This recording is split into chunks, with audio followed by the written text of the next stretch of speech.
Earlier that day, it was very quiet. Everyone's at the hall to attend someone's ninth death anniversary was being celebrated. A man died singing. He had sung a total of 3 songs before he heaved his last breath and collapsed on a chair. The time was 3 in the afternoon. The sun was high, heat seeped into people's bones. Tuba warmed their blood even more. Another man's life in that party ended. To Nenita and her husband's house. Hey Nita, I must go. I need to get the money that my seniors gave to me. And I'll be back for dinner. Later son, I'll go to somewhere and just prepare my medication and tea. Okay, dear. So,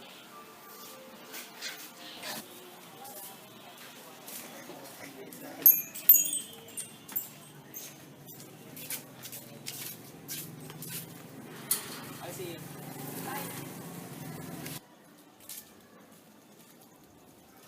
Hey, Ninita. Where's your husband going? Oh, he said he's going somewhere and he will get the money that my in-laws sent to him for his vacation. What? Didn't you know? No. But there's a rumor between your husband and the judge widow. People say that they have an affair. Oh. Yes, I think he will go to the judge widow and spend the money for them, not for his medication. What do you think, Nanita? Where would he go? I don't know. Oh, by the way, I should really get going now. Bye. Oh, sure. While Nenita is preparing the tea for his husband, there's someone knocking on the door. Who is it? Anita, it's me.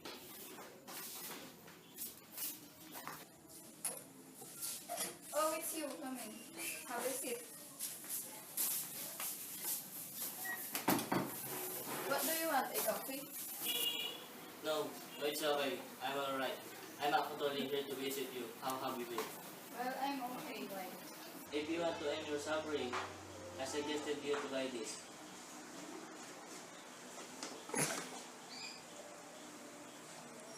What is this? Dried purple leaves? Yes, it's a rare vine only found in Mount Banahang. Nenita did buy and continued to keep the packet of dried purple leaves hidden in one of the kitchen drawers. Later that night, at the house, Nenita is serving her husband's brother and sister. Such a waste. Hey, you forget the water. Our brother could have chosen a better wife instead I don't like it. Yeah, I don't understand. Why would he choose a rat instead of a man? Hey, what happened to you? Are you okay? I thought you were back for dinner. Because I'm eating already. No, I don't set the story.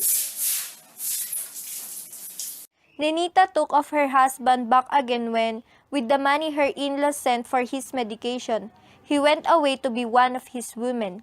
People say her husband went to Manila with the judge's widow. Nenita never confirmed this. Nenita never asked.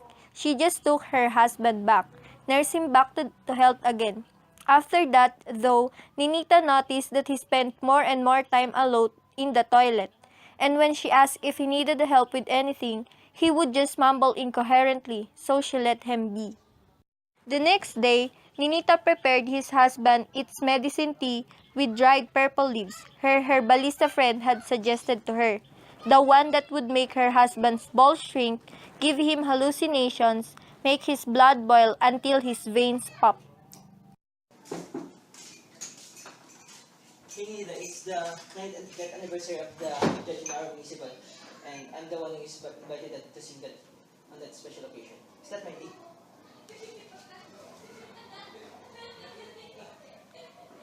I need to go. At that very moment, Nenita the wife was at home at the sala. She opened the window to let her the breeze in.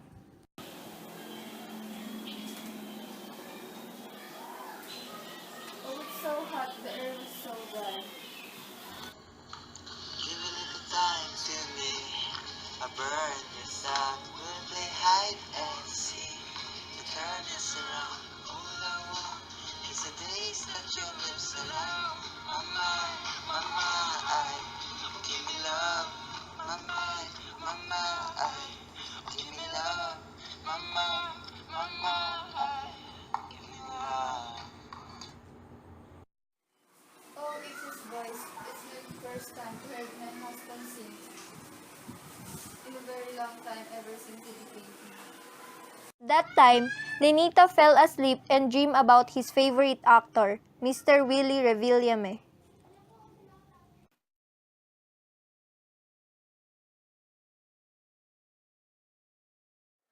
Good afternoon, everybody. It's Willie Revillame. Ikaw na nga ang hinahanap ng puso, ang siyang magbibigay ng saya, ng tamis at lambing sa buhay ko. Ikaw na nga ang bawat panaginip ko, sa piling mo'y nagkatotoo ang lahat ng mga She found herself standing in the middle of the living room, face to face with the teary-eyed Willie. The next thing she knew, Willie Revillame was pulling her into his arms, soothing her with words of condolences. Anita looked around guilty. She left her husband's presence in the living room with her, even if she knew he was at the death anniversary party. And again, she heard her husband sing for the second time. my senses come to light while I'm stumbling home as drunk as I've ever been. I'll never leave again, 'cause you are the only one, and all my friends have come to find another place to let their hearts collide. Just promise me you'll always be a friend, 'cause you are the only one. It was the only sound she could hear out of the house. Everything else around her was quiet, and still it seemed as though the entire town had gone silent for this very rare event, her husband singing again. She was getting ready to pick leaves from her garden when she heard her husband's voice again, his singing voice. She realized that the sound was coming all the way from the hall.